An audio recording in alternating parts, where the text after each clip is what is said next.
So, how many students appeared for NEET? Approximately, there are how many seats in government medical colleges? And how many will make it to that government college list? How many students will have to wait? Approximately 22.7 lakh students appeared for NEET. There are around 55,000 seats in government medical colleges of India, and if we add private medical colleges and deemed universities to this list, this figure can go up to 1,18,000 seats approximately. That's high competition. Yes, yes. So, is the NEET a tough exam? Mm-hmm. Is qualifying NEET not enough for getting admission to MBBS in government colleges of India? Can qualified students choose to study in Russia instead? First of all, the students have to understand that they do not have enough marks out of the cutoff to secure a medical seat in the college of their choice. Now, NEET is a very tough exam, and it is a single window entrance examination for medical colleges admissions in India. So the format is multiple choice question and answers. Now, all the students are not good enough in MCQs. Some are good in theory, some are good in practicals, some are good at vivas, and a handful are good in MCQs as well. But it is a mandatory format and it's a mandatory test. And if you do not have the required cutoff, you cannot make it to the government college. Then the second important factor that the students have to consider is over competition or intense competition, because they have qualified and others have qualified as well, but the seats still remain limited. Then the third criteria that the students and the parents have to consider is the state quota and the all India quota. So the admissions to the medical colleges are a combination of both, like the state quota and all India quota. So of course Russia becomes the most preferred destination to study MBBS because Russian universities are government universities. Russia is India's time-tested and most reliable partner. Education quality is good and affordable. Now the universities have good resources, and that's why they have good teachers, because of which the students get good practical training and clinical exposure, and because of which they can qualify the FMGE examinations after their graduation. Okay, amazing. Thank you. What is the eligibility criteria for Indian students to study in Russian government medical universities? The Indian students can study in government medical universities if they fulfill the following eligibility criteria. For open category, it is 50% in physics, chemistry and biology in HSC. The reserved category candidates should have 40% in physics, chemistry and biology in HSC. Also, these students have to be NEET qualified as well. For the open category candidates, it is 50th percentile. Reserved category candidates, it is 40th percentile. The reserved category candidates should also furnish their caste certificate, caste validity and other relevant documents. Can Indian citizens staying in the Middle East, Dubai, Kuwait, Oman, Qatar, Saudi or Europe also apply to Russian medical universities through AKEC? Yes, so Indian students and who are not in India but residing in the Middle East or Europe or Africa or from any part of the world can also apply to the Russian government medical university through AK educational consultants, provided they satisfy the eligibility criteria and furnish all the documents which are required by the Russian government medical university. Okay. What type of universities are available for Indian students in Russia? So Russia does not have any private medical colleges. So all the universities are government universities. So predominantly there are two types of medical universities. One is a state university and the others are federal universities. Now these universities are listed in the World Directory of Medical Schools. After graduating from these universities, the degree obtained from such universities becomes globally recognized. Also, the federal universities are listed in the QS ranking of world universities. So, getting admission in these universities is considered very prestigious. Amazing.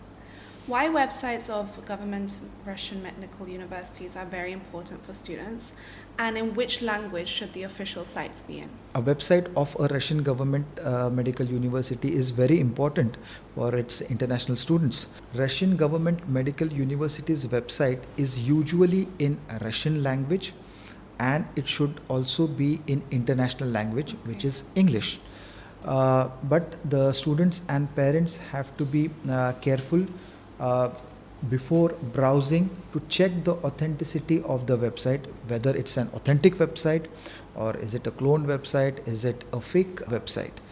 Now, the most important thing is the website of the university provides primary information about the university itself, the courses, the programs it is offering, the faculties, departments, the living conditions on campus. Certain universities also have virtual tours of the campus when it is not possible to visit the campus in person. Then it provides information about its partner universities, about the representatives and admission representatives of the university in India or elsewhere. So basically, a website becomes the first point of contact where the students and parents can contact in India. The information on the website is again very important, and it is trustworthy, and it basically avoids you in falling traps to the fancy offers by agents, by influencers, and by fly-by-night agents also. And once you are applying through an official representative of the university, the application channelized properly, and there's a guarantee that the application is with the admission committee of the university. Okay. So usually students and parents are flooded with study abroad offers after the NEET. Correct. How can they tackle this? See, again, the most important thing for the parents and students is to visit the official website of the university first and check whether they are getting these offers from the representatives of the university or by fly-by-night agents, influencers, or certain agents. If he or she is found on the website, then the students can consult with them and can consider to apply through them. But if such agent or consultant is not found on the website, it is better to avoid applying through such consultants or agents.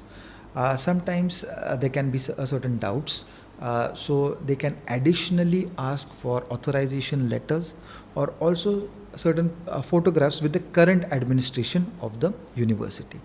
The next important step is to check the NMC guidelines, which have been updated on the official website of NMC, and check whether the country that you have chosen satisfies or follows the guidelines of NMC. Then the next important step would be to check the accreditation and affiliation of the university. And lastly, what the student need to be careful is be careful with over-friendly students who are studying there and could promise them to help during the admission process, who takes no responsibilities and have no authorities for admissions. Okay, amazing. Why and how a high NEET score and a low NEET score affects the budget in India, and also why low budgeted universities are preferred by parents rather than top and best universities in Russia? See, what happens, a high NEET score candidate makes it to the top and best government medical college of India, because admissions in these medical colleges is through merit only. Now, because these medical colleges have good resources, they have experienced staff, because of which the students will get hands-on practical training and clinical exposure. And graduating from such universities also increases the chances of post-graduation or super speciality. So basically, a student with high grade goes into a good and best medical college of India, which provides high quality education at a very affordable cost. So it automatically reduces the financial burden on the family. Whereas a student with a low NEET score has to select a medical college which is not in his wish list, but he lands up selecting such colleges because he has no choice, which provides education which is lower or substandard but at a very high cost. So of course a student with low NEET score will have his family with financial burdens automatically. The mindset in India is that high quality education is very expensive or very costly, and this discourages the parents and students to apply in top and best government medical universities which are at a similar budget than those of a low cost or average universities. So parents and students have to do a thorough research about it. Okay. Why low budgeted universities don't guarantee high quality education in Russia? Yeah, see what happens here in India is the family and the student focuses or his attention primarily is on the budget.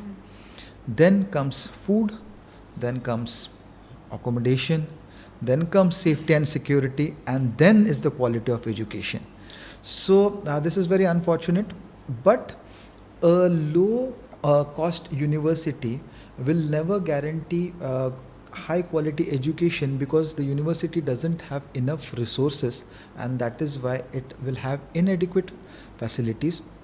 Because of inadequate facilities, they will hire underpaid and underqualified staff. They have inadequate learning material, because of which the overall learning process becomes a problem. Students do not have enough skills, they do not have practical training, they do not have enough clinical exposure, so they are underconfident. And with this underpreparedness, they have to give this FMGE examination, which is tough, and ultimately they disqualify in this FMGE examination. And even if they qualify somehow, what happens is they still lack those skill sets and the confidence in the clinical exposure. So this becomes very difficult for them when they are working or finding jobs in India. Okay. So why are counseling rounds important in India? Let's say a student between 175 to say about 500 score in NEET can wait for how long for a seat? And can he choose to study abroad after the rounds finish? And will there be places in top and best medical colleges so late? The counseling rounds in India are very important because to understand how the allocation of seat happens, how to procure a seat in government medical college, one can understand. Then there's a chance in this counseling to compare different medical colleges spread across different states. If a student has the cutoff which is required to make it to the government medical college, of course he is in a position to accept that seat, reject that seat, or wait for the further counseling round. Now counseling rounds in India usually run from July until August. Now the colleges in Russia start from September. So the top and best medical colleges in Russia also have limited seats. So the students will not be in a position to make it to the top and best medical universities because these universities will not have vacant seats now. So students and parents have to be very careful and analyze certain things. First thing is to check the ranking and the score, and will this rank and score be enough to get a seat in government medical college or not. Then whether with this rank and score one can apply at a private or a deemed university, and whether the budget allows it. Then they also have to analyze whether there will be a risk in a delayed decision of losing an academic year here in India and also in Russia. Okay. So will gap years add to the overall duration of the education, and how does the admission committee consider gap years? See, of course, the years of gap will only add up to the overall duration of the a medical career for sure. But MBBS is a very long journey which requires continuous updation and upgradation. And once a student has decided that MBBS is his first choice of career option, then he or she should not worry about the time they invest in this field. Now, the admission committee in certain Russian medical universities are okay with gap years, but certain medical universities in Russia are very strict in their policies. So they will ask a written application from the student as well as parents as why this gap was taken, explanation about how time was utilized in this gap, and they will also check the academic productivity during these gap years. Makes sense. And now there are always talks amongst parents, elders, relatives, even friends, to those who are pursuing MBBS. When will you work? When will you enjoy life? All these questions. So what do you suggest for the student? Yeah, so enjoyment in a medical career usually comes with time and experience because it's a long journey and one has to achieve professional goals as well as personal goals. So, for example, one can start working immediately after MBBS, but the other would want to do post-graduation. A new one would want to do a super specialty after post-graduation. So it depends. Also, some would want to work in a rural hospital. Some prefer to work in urban setup. Some want to work in government hospitals. Other want to work in a corporate setup. Some are okay working in a clinic or a hospital. Some would want to start their clinic and a hospital. So again, everything varies from individual to individual. And for some, the process of learning is very, very rewarding. But for others, it's going to be difficult. For some, patient care is satisfaction for them. But others would find it very, very stressful. So when of enjoyment in a medical career usually depends upon the individual approach, how one defines success and how one defines fulfillment in this medical field. So true. It's going to be different for everyone. Yes. So why do you think Russia is the best option to study MBBS abroad rather than any other country? See, Russia is India's time-tested and most reliable friend from past many years. So Indian students have been getting education in Russia from the past 70 years. In Russia has the longest experience of training Indian students in English language. There are no donations, no capitation fees, and highest number of graduates from Russia are currently working in India as successful doctors, and they are also contributing to the healthcare of India in their individual capacity. Now, if we consider about the cost, so the cost of education in developed countries, say for example the US, UK, Canada, Australia, New Zealand, Europe, so the cost of education and the quality is very high. But Russia is the only country which offers high quality education at an affordable cost. Now there are other developing countries also that offer medical courses. It can be Kazakhstan, Kyrgyzstan, Uzbekistan, Georgia, Philippines, China. So these are all developing countries. They also offer average to substandard education at an affordable cost. If we check the recognition of Russian medical universities, now these universities are all government universities and listed in the World Directory of Medical Schools. So the degree obtained from these universities is globally recognized. Okay. For example, a simulation clinic or an anatomical theater, 3D techniques of teaching, experienced staff giving good quality clinical exposure and practical training, and because of which the FMGE ratio of the universities is very high. The selection criteria is very transparent and very unique. And students not only from India but 90 other countries are studying in the Russian Federation because of its student-friendly approach, availability of food, availability of local cuisine on campus and in the cities, good accommodation on the campus, and the degree after graduation has a value in their home country as well. Amazing. And how is the accommodation in Russian medical universities? Do the student have to rent a flat, or is there a hostel available? The universities that we recommend our students have attached government hostels. Usually, the Russian universities have separate floors for boys and girls. Now, every room has a bed, furniture, table, chair, attached kitchens, attached toilet, bathrooms. Wi-Fi services are available. They have a laundry, reading room. They have lifts, and the entire campus is under the CCTV surveillance. So it's a secure zone. There are bus stops and tram stops near the hostel. There's a grocery store, there's a pharmacy. So everything is available nearby. But the students and parents have to be careful before applying to a medical university to check the availability of hostels. Otherwise, they would have to rent out a flat or also hire a private apartment or private accommodation, which many students prefer, but it's going to be a bit expensive, and there can be safety and security concerns as well. And what kind of food is available for Indian and international students? Are there Indian spices available? Of course. Now see, as I said, there are government hostels. So every hostel has rooms with kitchens. So students have an opportunity to cook their own food. Nice.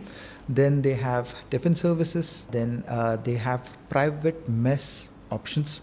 They have Indian restaurants spread across the city where they can dine as well. Then if the student has classes in the university, they have local food available in the canteens.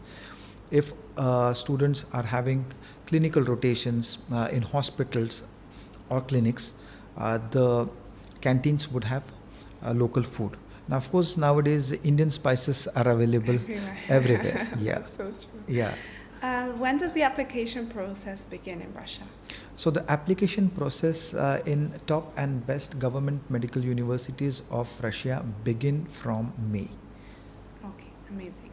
And what documents are necessary to make application in top and best government universities in Russia? So the documents that are required are 10th, 11th, 12th mark sheet and board certificate, NEET scorecard, passport, health documents, then financial supporting letters are also required.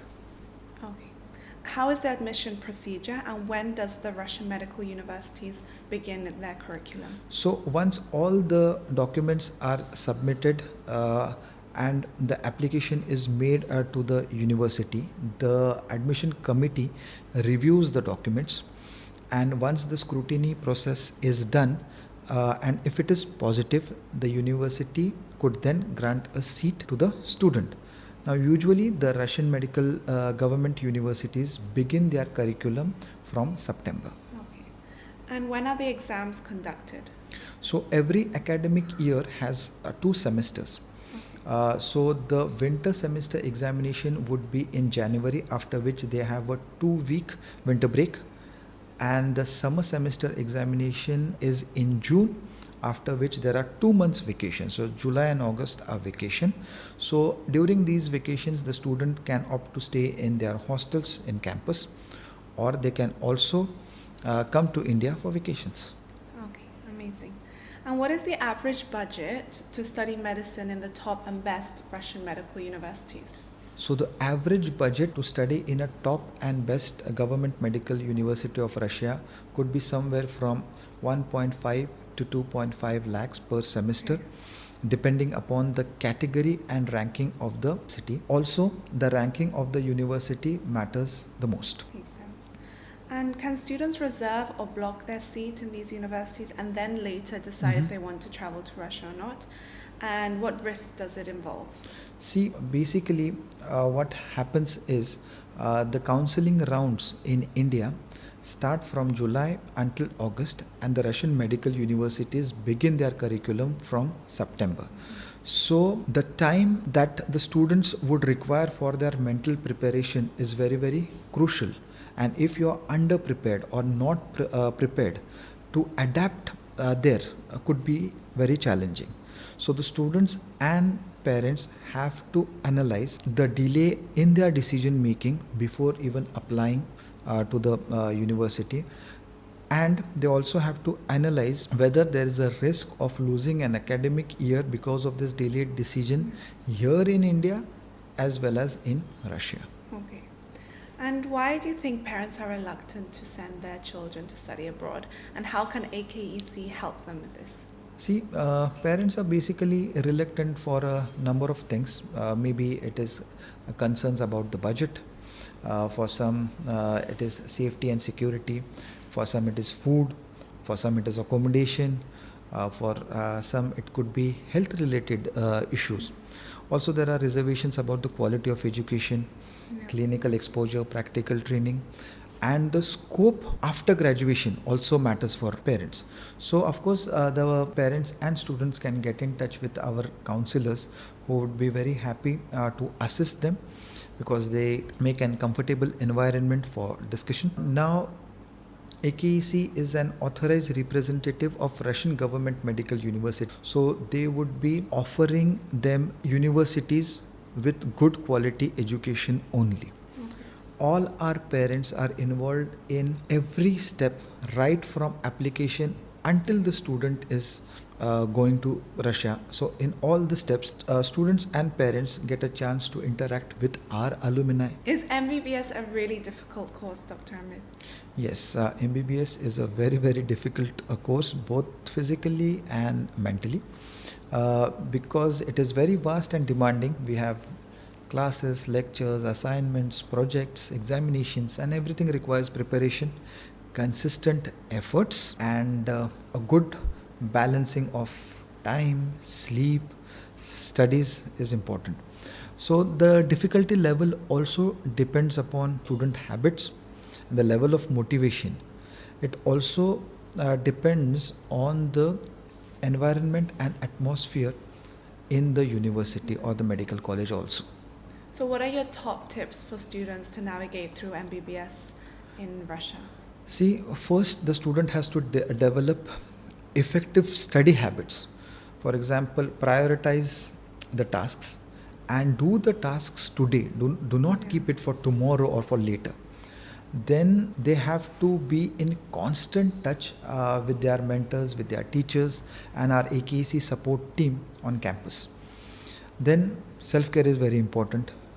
Eating on time, sleeping in time, studying on time, and have some social life is also very, very important. Then we ask the students to formulate study groups where students can share information, study together, and support one another. The most important thing here is to keep the motivation level up right from day one until graduation and further on, and keep reminding yourself why you have selected MBBS as your first choice of career option. Study hard today for a better future tomorrow. Amazing. So many students overthink their future, right? Yes. How can you help such situations? See, overthinking basically brings a lot of anxiety and stress about an uncertain tomorrow or uncertain future. The students who are doing this can do certain things, certain tips I would like to share with them. First is challenge your negative thoughts and ask whether these are facts or assumptions. Yeah. Then you have to set some realistic goals. Try to break them down from bigger tasks to smaller tasks. Then the worry time should be reduced. So focus on what can be achieved in the given frame of time.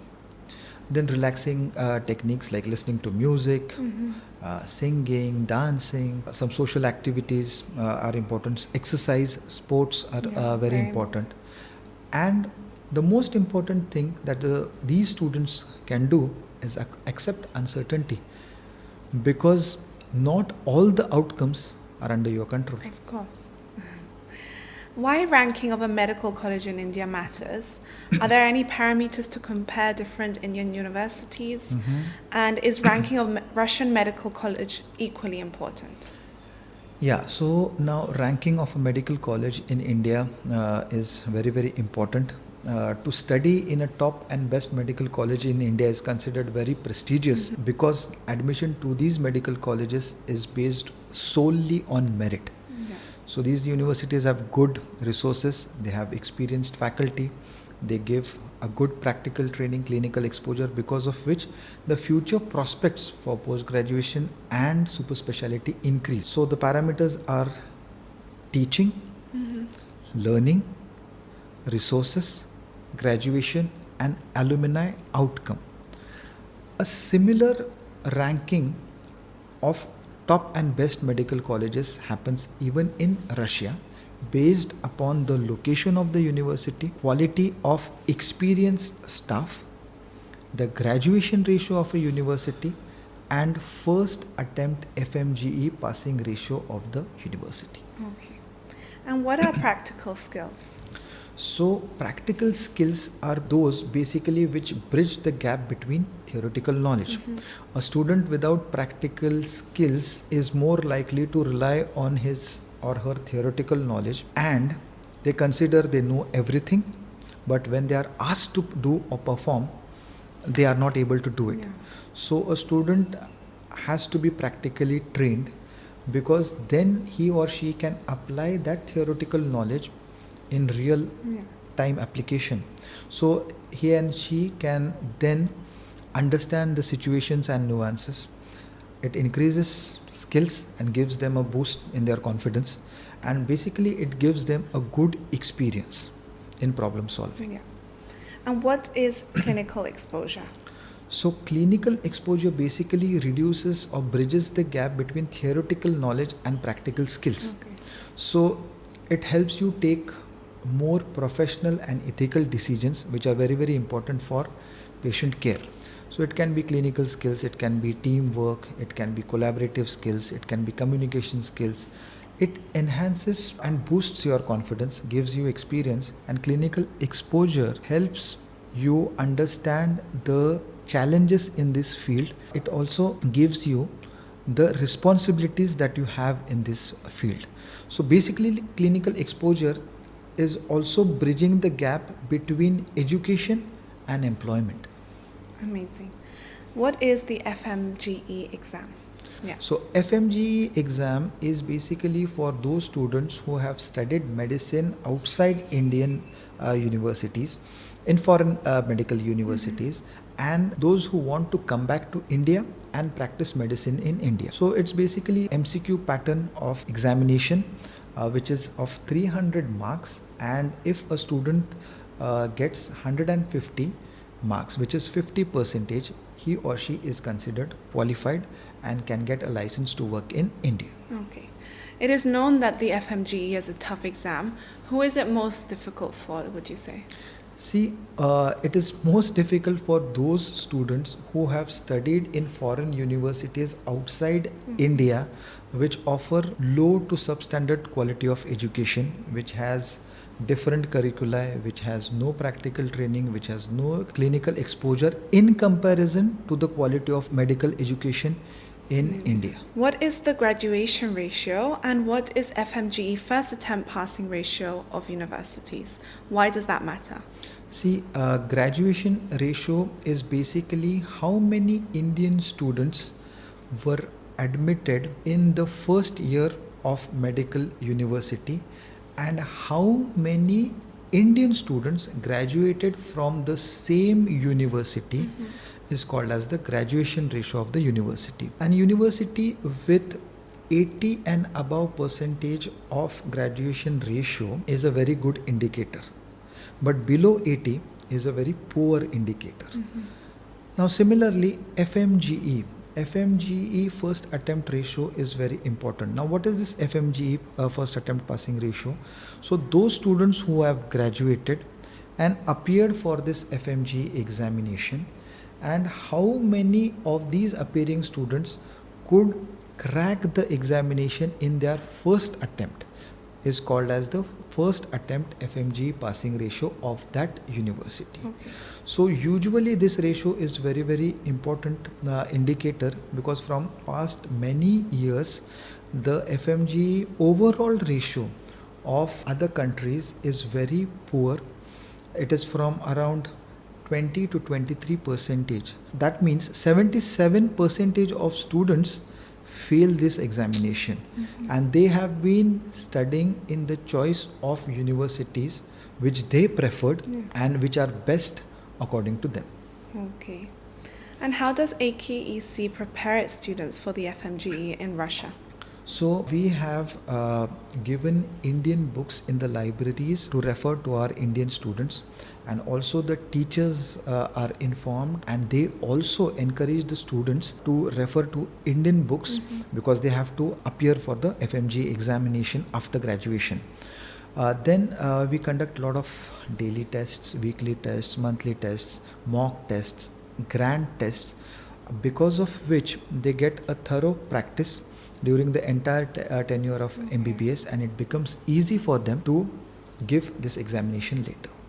What kind of books are available in university libraries? So all the books that are referred in Indian medical colleges here, in government medical colleges, all the books are available in the libraries of the university, which we recommend our students. For example, if students refer to BD Chaurasia for anatomy, we have those same books available. If we have Indrabir Singh for histology here, similar books are available. For physiology, there's Guyton. So all the books are easily available for Indian students to refer there. And who will travel with the students from India to Russia?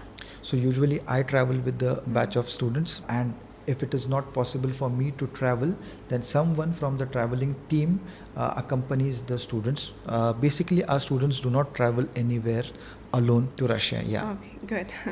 Which services make AKEC better than others? See, AKEC has been working with top Russian government universities from the past 25 years. So of course we recommend only top and best universities to our students. It is from counseling until their visa process, from ticketing to hand holding them till the respective university. We are going to be there with them. So once they arrive in Russia, they are taken comfortably to the hostels where they have to do the medical checkups, and after which rooms are allotted to them. Their registration process, they get in touch with their parents, so SIM card registration, other formalities, we are there for them.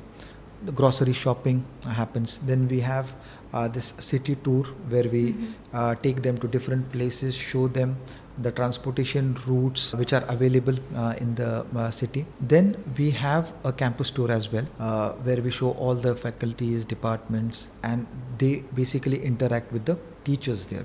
We have a library tour for our students. Then we have a lot of extracurricular activities going on, and most important is the meeting with the administration of the university. Okay, amazing. And how do the students travel within the city?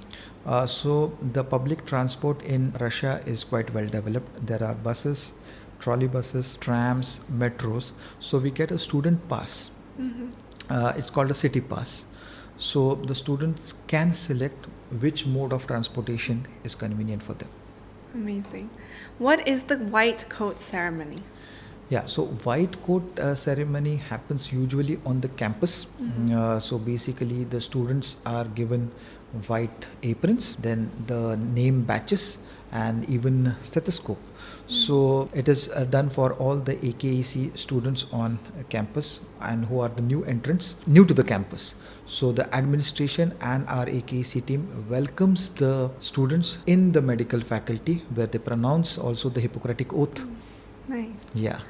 What kind of extracurricular activities does AKEC provide for the students? Yeah, now so AKEC values the student life, and they have to participate in all the extracurriculars that we offer. So we have, for example, the most important thing is sports. Boys play cricket. Girls have volleyball, swimming, chess, badminton. We have Indian extravaganza, which is our biggest cultural night, where students dance, sing. They also involve a lot of Russian students and international students. Nice. All the major festivals that we celebrate in India, like Christmas, Diwali, Eid, Holi, everything is celebrated. Oh.